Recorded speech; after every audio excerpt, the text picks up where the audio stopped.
ಒಮ್ಮೆ ಒಂದು ಅರಣ್ಯದಲ್ಲಿ ಕ್ರೂರವಾದ ಸಿಂಹ ಇತ್ತು. ಪ್ರತಿದಿನ ಒಂದು ಪ್ರಾಣಿಯನ್ನು ಕೊಂದು ತಿನ್ನದೇ ಇದ್ರೆ ಅದಕ್ಕೆ ಸಮಾಧಾನ ಇರಲಿಲ್ಲ. ಅರಣ್ಯದ ಪ್ರಾಣಿಗಳೆಲ್ಲರೂ ಭಯದಲ್ಲಿ ಬದುಕುತ್ತಿದ್ದರು. ಕೊನೆಗೆ ಎಲ್ಲರೂ ಸೇರಿ ಒಂದು ತೀರ್ಮಾನ ತೆಗೆದುಕೊಂಡರು.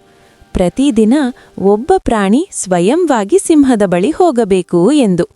ಒಂದು ದಿನ ಆ ಸರದಿ ಚಿಕ್ಕ ಮೊಲಕ್ಕೆ ಬಂತು.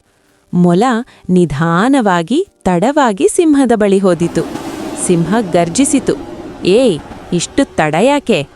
ಮೊಲ ಶಾಂತವಾಗಿ ಹೇಳಿತು, ರಾಜ, ದಾರಿಯಲ್ಲಿ ಮತ್ತೊಂದು ಸಿಂಹ ನನ್ನನ್ನು ತಡೆದು ನಾನೇ ಈ ಅರಣ್ಯದ ರಾಜ ಅಂತ ಹೇಳಿತು.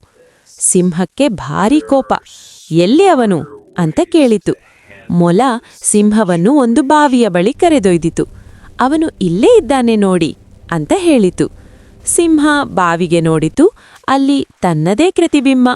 ಅಷ್ಟೇ, ನನ್ನನ್ನು ಸವಾಲು ಮಾಡ್ತೀಯಾ ಅಂತ ಗರ್ಜಿಸಿ ಸಿಂಹ ಬಾವಿಗೆ ಜಿಗಿದಿತು. ಅಷ್ಟೇ, ಅರಣ್ಯಕ್ಕೆ ಶಾಂತಿ ಮರಳಿತು. ಮೊಲ ಎಲ್ಲ ಪ್ರಾಣಿಗಳಿಗೆ ಹೇಳಿತು, ಬಲಕ್ಕಿಂತ ಬುದ್ಧಿ ದೊಡ್ಡದು.